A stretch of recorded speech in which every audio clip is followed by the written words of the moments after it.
There's two reasons that the people stay divided. You've got white people who kind of have that belief that they're superior and don't want to let that go. And then you have black people who have been conditioned to believe that they are inferior and can't get that out of their head. And growing up as a kid, being mixed, I hated the fact that I was black, that I was half black. I wish that I was white. I just felt like that being of color was like negative. And that was my own belief that came from how I felt, how I saw things, how I was in the world. And that wasn't even me coming from America, where it's horrifically racist. And so I think that change needs to come from African Americans themselves believing in their value and realizing, because now I'm every bit as equal as every other person, and I don't care. But as a man, like, do you like men? Do you guys? Well, you would think for like men in general, and I hate to like speak on behalf of just like of men in general, but it's like I really don't like how we would just want, like, we're conditioned to try to like have our gender be the main thing of like us taking over any space that we're in. Like for that to happen like that. If you say it was like a friend or a so-called friend of just like having beef with you because you were like making her boyfriend smile, like that's petty. And no woman should have to like go to, I personally think no woman should have to like go to that, you know, type of thing, whether it's like black on black or just any woman in general should have beef over a guy. That itself is like, there's a lot more worse things going on for you to personally think about first, even before the world, before even worrying about that type of thing. Hey, am I the only one? Because I've experienced racism. Oh, you had that with that police officer. Yes, that's my son. I experienced racism with the RC, like, no, RCMP, that's Canada, but like a police officer, and like, I called that.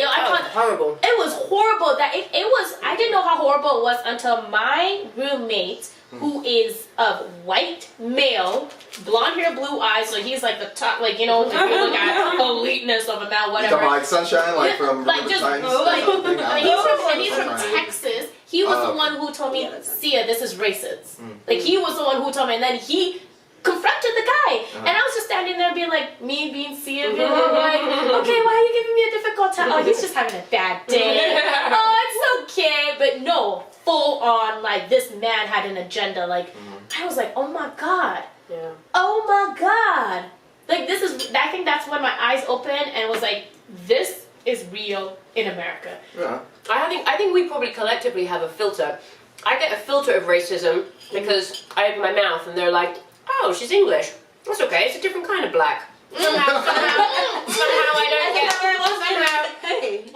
I don't get the abuse that somebody from Compton would get. There's also a ton of racist people in law enforcement. And what I don't understand with all of these things that are happening, why are these people still in there and why are they not getting booted out? Like, exactly. I think that until that is addressed, like, I read somewhere that there was, the KKK were actually trying to infiltrate law enforcement so that they could have more power and ruin more African Americans' lives. They weren't trying, they did. They did, yeah. And so like that exists. Like there should be a serious overhaul of that, and people being held accountable, and you lose your job if you're racist. Or go to jail. You know what I mean? Yeah. Get prosecuted and go to jail. I mean, the whole thing like really started from George Zimmerman with the Trayvon Martin thing, and almost like ever since then, have really any cops do any shootings dealing with African American men or just like victims been like prosecuted and jailed for real though? Like in the mainstream, and that in itself is like. Yeah. That doesn't help at all. I work with a man who's very Republican, who thinks that all the problems to do with America are because of Mexicans and Muslims. That's all the problems in America.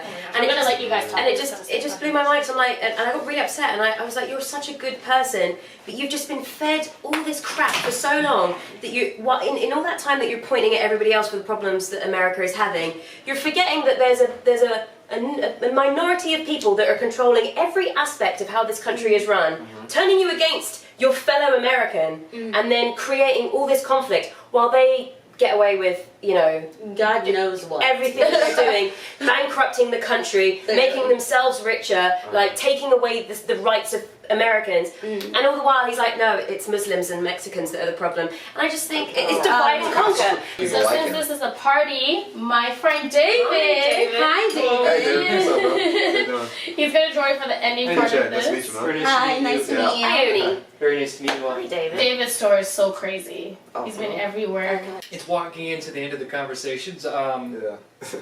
You know, it's interesting right now. I mean, I was born and raised in the South, but I escaped small town Texas when I was Okay. 17 to join the military.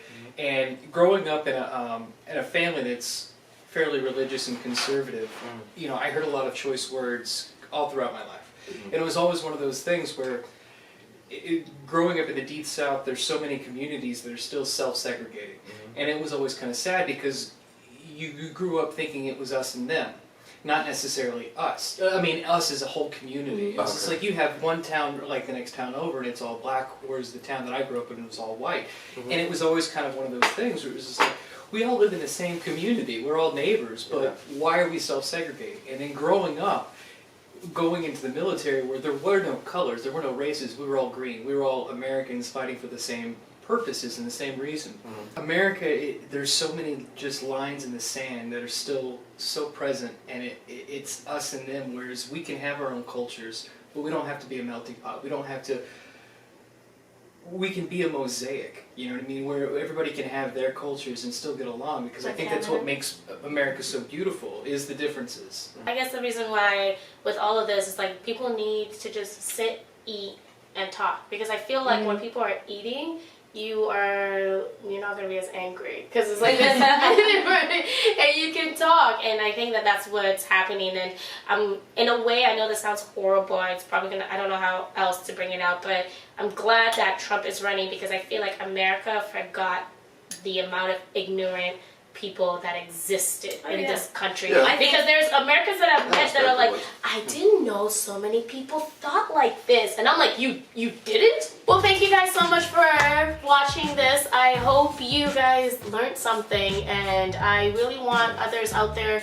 to have this discussion. Get your friends together, have some food, and really talk about what matters. Who cares what Kim Kardashian's doing next? Let's actually talk about what is going to change our world and our society and your town, even people in your little community or major community. So yeah, come back next week. Will be a new panel and new discussion.